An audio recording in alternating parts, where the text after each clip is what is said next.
नमस्कार, विकास समाचारमध्ये आपले स्वागत। केजरीवाल यांना गंभीर वैद्यकीय आजार म्हणत 7 दिवसांनी जामीन वाढवायची याचिका दाखल।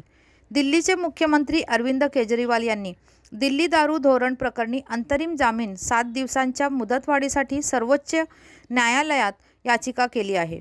आरोग्याच्या गंभीर समस्यांचा हवाला देत केजरीवाल यांनी 7 किलो वजन कमी झाल्यानंतर आणि केटोनची पातळी वाढल्यानंतर पीईटी सीटी स्कॅनसह वैद्यकीय चाचण्यांची गरज अधोरेखित केली।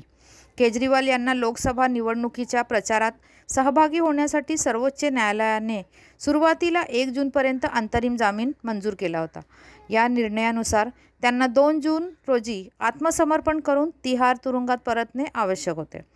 मॅक्स हॉस्पिटलच्या वैद्यकीय पथकाने आधीच प्राथमिक तपासण्या केल्या आहेत।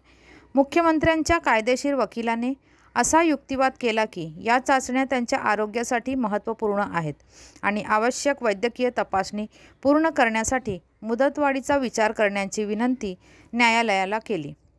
केजरीवाल यांना देण्यात आलेल्या अंतरिम जामिनीने वादाला तोंड फुटले असून त्यांना सर्वोच्च न्यायालयाकडून विशेष वागणूक मिळाल्याचा आरोप भाजपा नेत्यांनी केला आहे। तथापि जामीन मंजूर करण्यात गुंतलेल्या न्यायमूर्तींनी ठामपणे सांगितले आहे की केजरीवाल यांच्या बाजूने कोणताही अपवाद केला गेला नाही। आपचे नेते आणि दिल्लीचे माजी मुख्यमंत्री मनीष सिसोदिया या खटल्याप्रकरणी आधीच न्यायालयीन कोठडीत आहेत। दिल्लीचे माजी उपमुख्यमंत्री सिसोदिया यांना केंद्रीय अन्वेषण विभागाने गेल्या वर्षी 26 फेब्रुवारीला अटक केली होती, तर पक्षाचे नेते संजय सिंह राज्यसभा सदस्य यांना ईडीने 5 ऑक्टोबरला अटक केली होती आणि त्यांना जामीन मंजूर करण्यात आला होता।